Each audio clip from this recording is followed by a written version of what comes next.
Hai Champions, jumpa lagi dengan Mr. Kiki. Bagaimana kabarmu? Semoga kalian semua dalam keadaan tubuh yang sehat. Pada saat ini kita akan lanjutkan pelajaran tematik kita, yaitu tema 7, subtema 3. Apabila kalian sudah siap untuk belajar, yuk kita belajar. Muatan PPKN, nilai-nilai luhur Pancasila yang berkembang di masyarakat. Pancasila memiliki fungsi dan kedudukan dalam masyarakat Indonesia, yaitu ada 3 fungsi. Fungsi pertama adalah Pancasila sebagai dasar negara. Artinya Pancasila sebagai sumber dan dasar segala aturan hukum atau perundang-undangan yang berlaku di Indonesia. Kemudian yang kedua, Pancasila sebagai pandangan hidup dan ideologi bangsa. Artinya Pancasila merupakan sistem nilai yang ideal dan diyakini kebenarannya untuk diwujudkan dalam kehidupan masyarakat sebagai pemersatu bangsa. Lalu Pancasila sebagai kepribadian bangsa, maksudnya adalah Pancasila sebagai ciri khas bangsa Indonesia yang tercermin dalam sikap musyawarah mufakat, toleransi, gotong royong atas dasar kekeluargaan yang ada di masyarakat, dan lain-lain. Kemudian budaya khas bangsa Indonesia yang masih dipelihara hingga saat ini adalah yang pertama gotong royong. Jadi gotong royong adalah sikap saling membantu tanpa melihat suku, agama, ras, golongan yang berbeda. Contohnya bergotong royong membersihkan lingkungan sekolah. Lalu yang kedua budaya khas bangsa Indonesia adalah musyawarah. Musyawarah adalah sikap memecahkan masalah secara bersama dengan didasari rasa saling menghargai dan menghormati pendapat orang lain. Contohnya adalah musyawarah dalam memilih ketua kelas. Kemudian budaya khas bangsa Indonesia yang ketiga adalah toleransi. Toleransi adalah sikap hidup berdampingan dengan sesama secara rukun dan damai dengan menghargai adanya perbedaan. Ya, jadi kita harus bisa menerapkan sikap toleransi dalam kehidupan beragama. Kita harus menghargai pemeluk agama lain, sesama-sesama kita dalam menjalankan ibadah agamanya. Lalu selanjutnya, cara menyikapi perbedaan dan keberagaman di lingkungan sekolah. Ada beberapa sikap yang bisa kita lakukan untuk menjaga kerukunan dalam keberagaman di sekolah. Yang pertama, menerima perbedaan pendapat teman saat berdiskusi. Lalu yang kedua, tidak mengucilkan teman yang memiliki kebiasaan atau sifat tertentu. Yang ketiga, menjenguk teman yang sedang sakit. Yang keempat, meminjamkan peralatan sekolah kepada teman. Dan yang kelima, melerai dan saling mengingatkan saat ada teman yang berselisih pendapat. Ya, kalian bisa lihat di sini ada beberapa contoh gambar yang Mr. Kiki berikan. Untuk gambar yang pertama di sini adalah ketika kita bisa bermain bersama teman-teman lain ya, tanpa mengucilkan teman-teman yang lain apabila memiliki kekurangan. Kemudian berdiskusi dengan mendahulukan rasa menghargai dan menghormati, menerima perbedaan pendapat pada saat diskusi juga ada di sini ya. Muatan bahasa Indonesia mengidentifikasikan surat undangan. Surat undangan adalah surat yang berisi pemberitahuan dan permintaan kepada seseorang untuk menghadiri acara atau kegiatan. Surat undangan menggunakan kalimat efektif, singkat, padat, dan jelas agar penerima undangan memahami isi undangan. Ada 2 jenis surat undangan, yaitu surat undangan resmi dan surat undangan tidak resmi. Mari kita lihat yang pertama surat undangan resmi, yaitu undangan yang digunakan oleh lembaga atau instansi resmi. Undangan resmi ditulis dengan bahasa resmi dan baku. Misalnya undangan dari Kementerian Negara, pemerintah daerah, atau undangan resmi dari sekolah. Jenis surat undangan yang kedua adalah undangan tidak resmi. Undangan tidak resmi adalah undangan yang mengatasnamakan pribadi, ditujukan kepada orang lain untuk menginformasikan kegiatan pribadi orang tersebut. Misalnya undangan ulang tahun dan undangan pernikahan. Selanjutnya, mengidentifikasi ide pokok dan kosakata tidak baku berdasarkan teks. Ide pokok adalah pokok permasalahan yang ada dalam sebuah teks. Langkah-langkah menentukan ide pokok: yang pertama, membaca teks secara utuh dengan seksama. Yang kedua, memahami topik teks. Yang ketiga, memahami isi dan hubungan antar kalimat dalam setiap paragraf. Yang keempat, menentukan kalimat utama pada setiap paragraf. Yang kelima, mencatat hal-hal penting dalam setiap paragraf. Dan yang terakhir, jika belum memahami isi teks, bacalah teks secara berulang. Kita akan baca teks yang berjudul Peran Pemuda di Balik Proklamasi.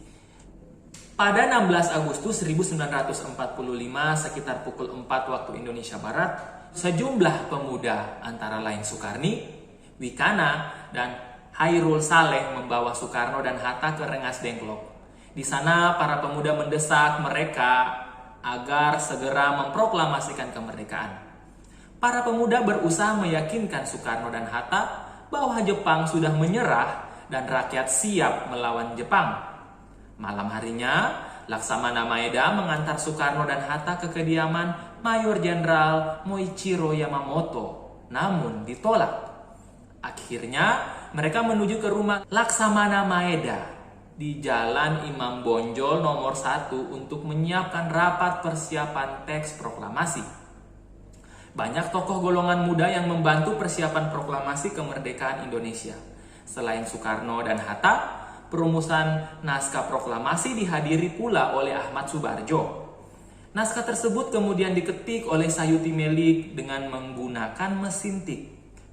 Golongan muda dan golongan tua selanjutnya melakukan perundingan untuk menentukan lokasi pembacaan teks proklamasi.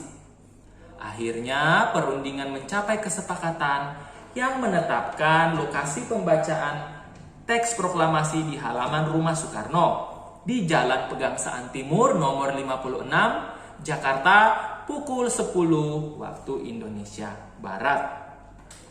Jadi setelah membaca teks yang berjudul Peran Pemuda di Balik Proklamasi, kita bisa melihat ada 2 paragraf.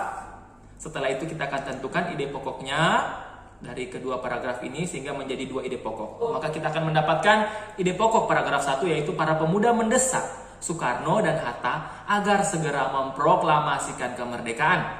Dan ide pokok paragraf 2 adalah para pemuda membantu persiapan proklamasi kemerdekaan Indonesia. Materi bahasa Indonesia selanjutnya adalah unsur-unsur dalam surat resmi. Perbedaan surat resmi dan surat tidak resmi adalah dari orang atau instansi pengirimnya dan unsur-unsur penyusun surat tersebut sebagai berikut. Unsur-unsur surat resmi yang pertama ada kop surat. Jadi kop surat ini berisi identitas instansi pengirim surat beserta alamat lengkapnya. Lalu ada tanggal surat, menunjukkan keterangan waktu dan tempat dibuatnya surat. Kemudian ada nomor, lampiran, dan perihal surat. Berisi nomor dikeluarkan surat oleh instansi pengirim surat dan keterangan singkat mengenai maksud surat tersebut. Lalu ada alamat tujuan, berisi identitas penerima surat. Kemudian ada salam pembuka, berisi sapaan pengirim surat sekaligus pembuka surat. Kemudian ada isi surat, yaitu pesan yang ingin disampaikan pengirim surat. Dan ada salam penutup yang merupakan salam untuk mengakhiri surat, dan nama pengirim yang merupakan identitas pengirim surat. Mari kita lihat contoh surat undangan resmi. Ya, di sini ada surat undangan dari Sekolah Dasar Erlangga, Jalan Haji Baping Raya nomor 100 Jakarta Timur. Kalian bisa lihat kop suratnya? Ya. Yang sudah Mr. Kiki bacakan tadi. Lalu ada tanggal surat, biasanya berada di bawah kop surat ya, yaitu Jakarta 10 Oktober 2017. Kemudian ada nomor, lampiran, dan perihal surat. Ya, nomor suratnya, lalu ada lampiran, dan ada perihal. Kemudian alamat tujuan surat yaitu yang terhormat, disingkat YTH, seluruh siswa SD Erlangga di Jakarta. Kemudian ada salam pembuka. Salam pembukanya itu dengan hormat. Nah, kemudian isi surat, yaitu dengan ini kami informasikan bahwa SD Erlangga akan mengadakan pameran seni siswa. Oleh karena itu seluruh siswa diharapkan hadir dalam acara tersebut yang diadakan pada hari dan tanggal Senin 23 Oktober 2017 waktu pukul 8 waktu Indonesia Barat sampai selesai. tempat aula utama SD Erlangga. Siswa diharapkan dapat berpartisipasi dan datang tepat waktu. Atas perhatian seluruh siswa, SD Erlangga kami mengucapkan terima kasih. Lalu bagian selanjutnya adalah salam penutup. Ya, ini ya, hormat kami. Itu adalah salam penutup. Dan nama pengirim. Nama pengirimnya itu Faisal Kamal MPD ya. Beserta tanda tangannya. Selanjutnya membuat surat undangan tidak resmi. Surat undangan tidak resmi adalah surat undangan perseorangan untuk kepentingan perorangan. Surat undangan ini berisi kata-kata yang lebih sederhana.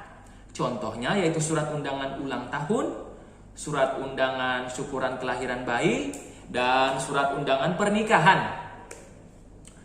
Ya, mari kita lihat di sini ada contoh surat undangan ya. Undangan di bawah bertujuan untuk mengundang siswa-siswi SD Nusantara menghadiri pentas seni kreasi anak bangsa. Biasanya surat undangan tidak resmi dilengkapi gambar agar lebih menarik. Ya, kalian bisa lihat ya, contoh surat undangan tidak resminya. Mister Kiki bacakan, kepada siswa-siswi SD Nusantara, ayo hadiri dan saksikan pentas seni kreasi anak bangsa. 1 November 2016 di Aula SD Nusantara pukul 8 sampai dengan selesai. Ya, pada surat undangan tidak resmi ini seringkali disertai dengan gambar. Di sini ada 3 gambar ya, agar surat undangan ini menjadi lebih menarik. Oke, jadi seperti itu ya video pembelajaran kita pada saat ini. Mister Kiki berharap agar kalian bisa memahami dan semoga video ini dapat berguna bagi kalian. Pesan Mister Kiki agar kalian tetap semangat untuk belajar, tetap menjaga kesehatan, dan juga tetap menjaga kebersihan diri dan kebersihan lingkungan tempat kalian tinggal. Sampai jumpa pada video-video pembelajaran selanjutnya. Thank you for watching and God bless you. Bye.